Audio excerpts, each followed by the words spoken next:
Our final presenter for this morning is Dr. Napoleon K. Tagiling. Dr. Napoleon K. Tagiling finished his undergraduate degree as cum laude at the Ifugao State University um, and ranked fifth during the forester's licensure examination. He now serves as faculty at the undergrad and graduate programs of the university while performing administrative designations.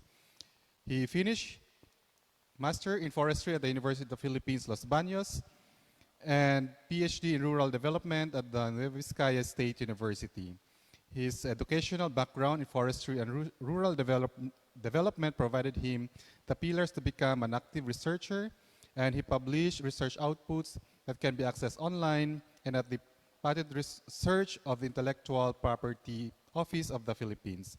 His interest is working on forestry, natural resources, and rural development endeavors. His presentation is on the macrofloral biodiversity conservation in Ifugao. Sir.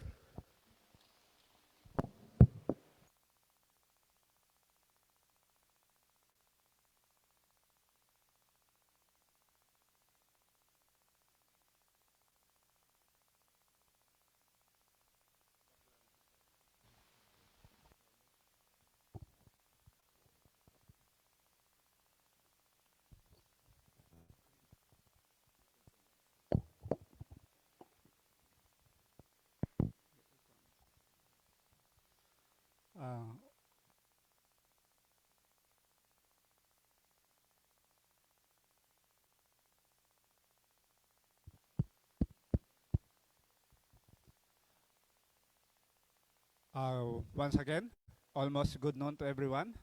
Please allow me to present the paper entitled Macrofloral Biodiversity Conservation Status in Ifugao.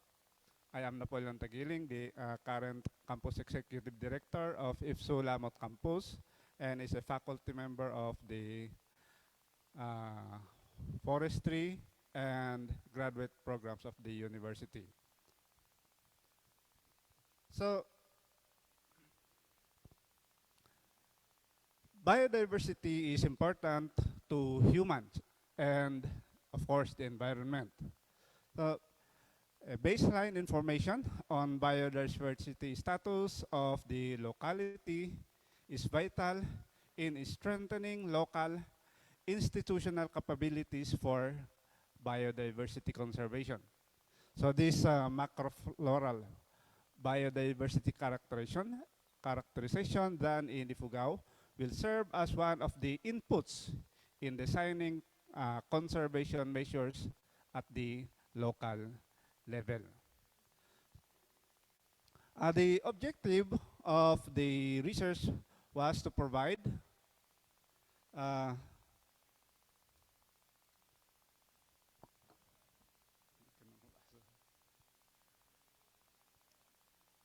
uh,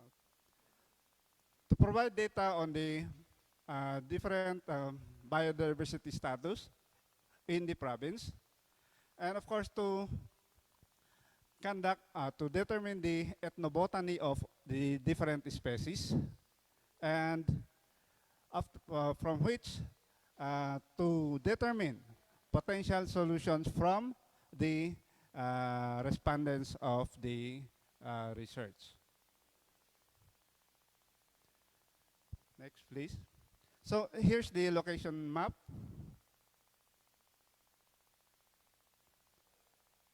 Uh,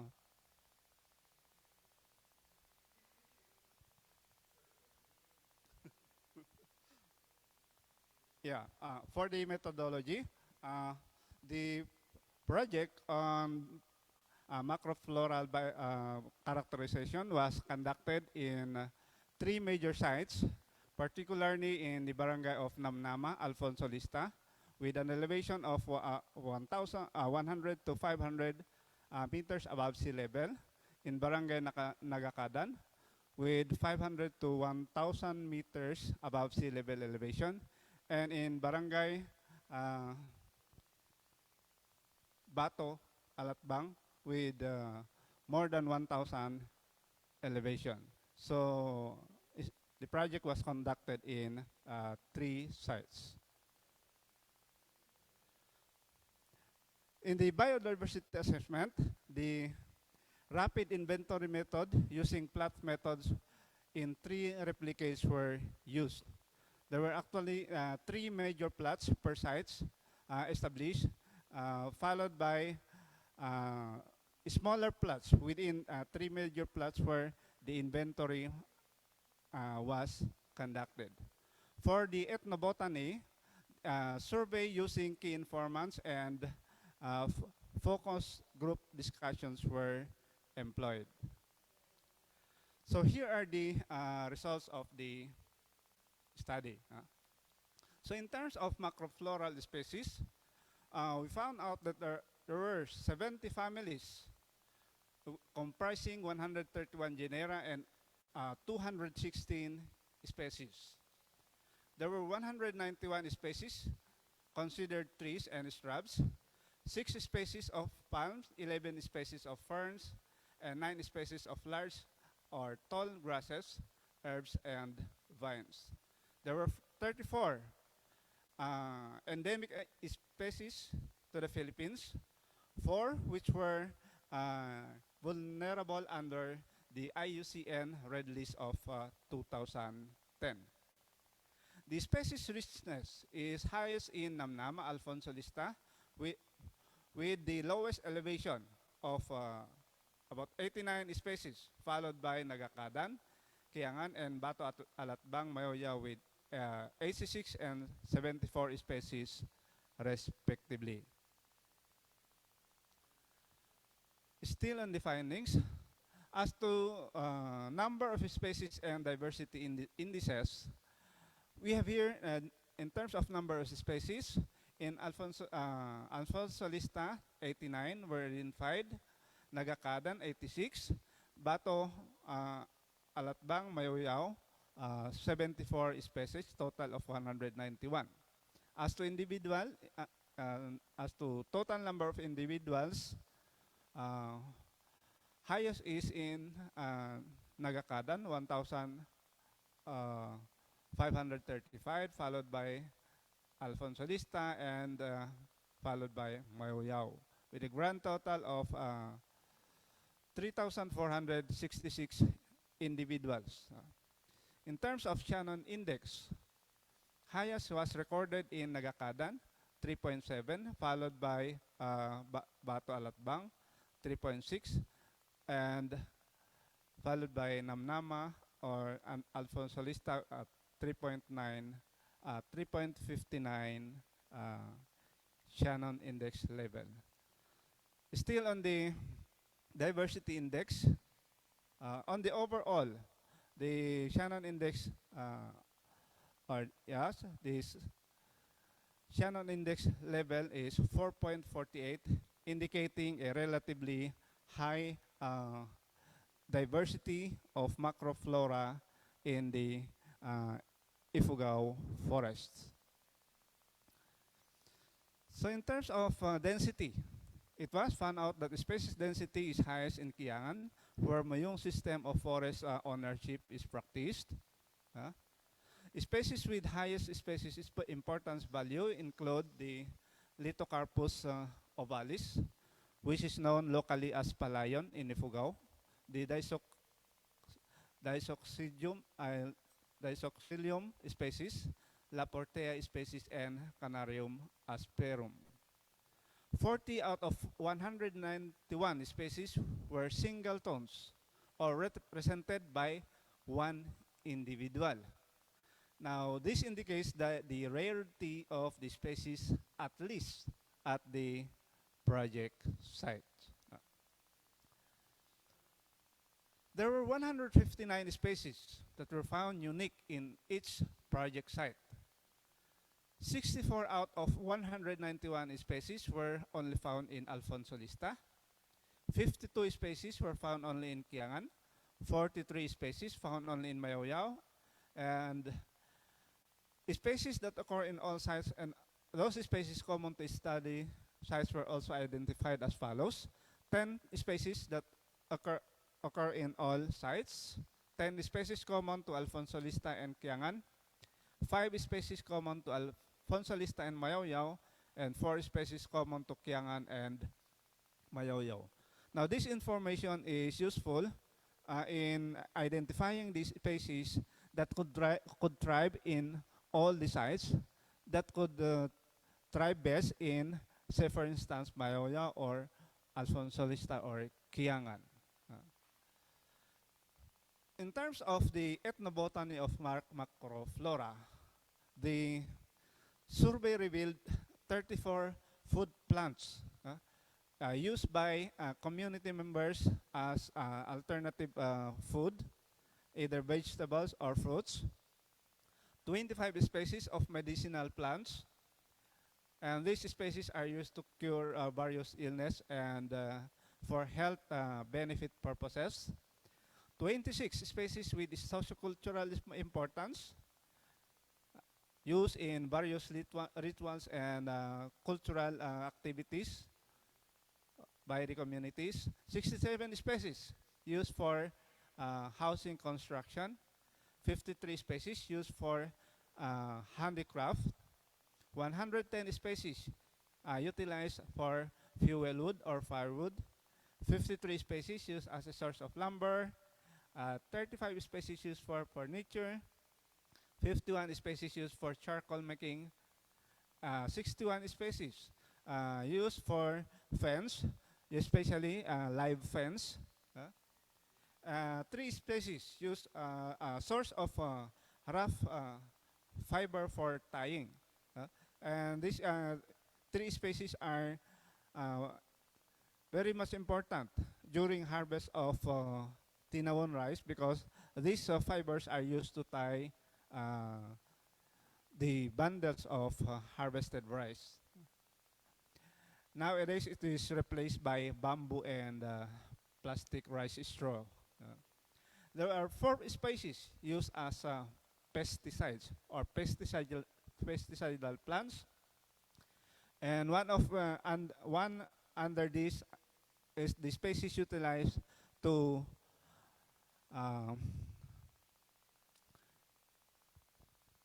to control the effect of giant earthworm. Another species was also being used to control golden apple snail. One species was identified to be used or being used as an organic amendment or organic fertilizer.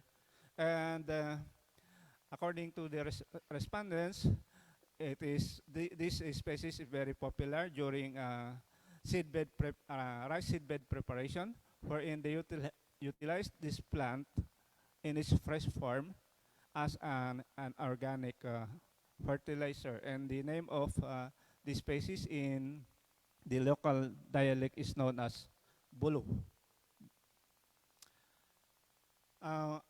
Related to macrofloral biodiversity, we included also faunal biodiversity, and this is the summary of the study. There were 58 bird species, 8 mammal species,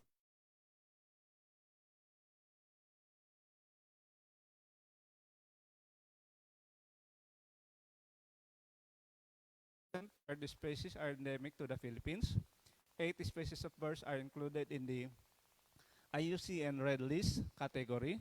1 vulnerable and 7 are nearly threatened. 4 mammals and 2 reptile species are endemic to the Philippines. So these are the drivers of change or the local threats to macrofloral biodiversity as identified by our respondents. And most of the drivers of macrofloral biodiversity loss are attributed to human activities in terms of overexploitation, the overuse of our floral resources, exceeding their carrying capacity. Land use alteration, this was also reported by the last speaker and the first speaker. Conversion of the forest areas to other uses. The forest fire is also identified as one of the threats, be it done intentionally or unintentional.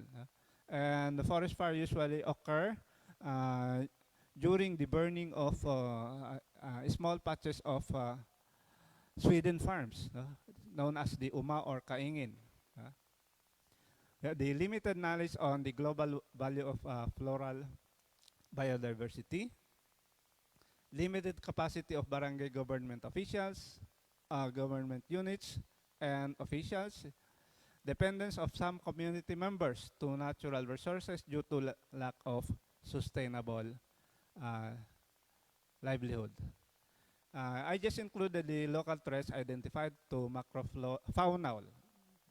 faunal biodiversity, uh, to include the hunting for food and market, which are aggravated by the use of air rifle, guns, and the bird net that traps all kinds of birds, all kinds and sizes of birds. The local name for that bird trap is known as bukatot, uh, because it traps all kinds and sizes of birds. Also, habitat destruction or the land use conversion affects our faunal diversities. So from the responses of the respondents, again, here are the suggested action solutions to the identified threats or drivers of macro-floral biodiversity loss. Assistance on the sustainable use of macro-floral resources, capacitating local residents, demarcation between agricultural and forest zones, and implementation of no encroachment policy to forest zones, individual family resources protection and management, strengthening or capacitating further our Mayung owners, especially the young generations. Community concerted effort in restoring poorly vegetated areas, self-valuing sustainable use of macro-floral resources, and IEC on the importance of floral biodiversity at the local and global scale. And also, information campaign on controlled burning, especially during slash and burn, small scale slash and burn farming. In terms of assistance to sustainable livelihood options, here are some of the identified potential technical and financial support. To include establishment of sustainable community nursery using indigenous species, establishment of sustainable agroforestry that will incorporate organic farming of wild vegetable food plants as short-term crops, and multi-story agroforestry of fruit plants, medicinal, pesticidal, fiber plants, and fast-growing species for wood carving and handicrafts as long-term crops. So, in conclusion, the Ifugao forest are still rich in macrofloral biodiversity, and these are good resources for in situ and ex situ conservation of the said species. Ethnobotany of most plants are known to the community. In fact, they know the use of every plant located in their community. Local threats to floral biodiversity are mostly associated to human activities. Sustainable livelihood using macrofloral resources can be developed with adequate technical and financial support to the community. Some recommendations: enhancement of current survey to cover additional areas, pilot testing of sustainable livelihood options through technical and financial support from concerned institutions and biodiversity conservation advocates, and capacitating local officials and residents on planning and implementation of biodiversity conservation measures for floral and faunal species. Upon hearing the presentation of Mr. Bilibli, this was partly addressed in their watershed management plan. So thank you very much for listening.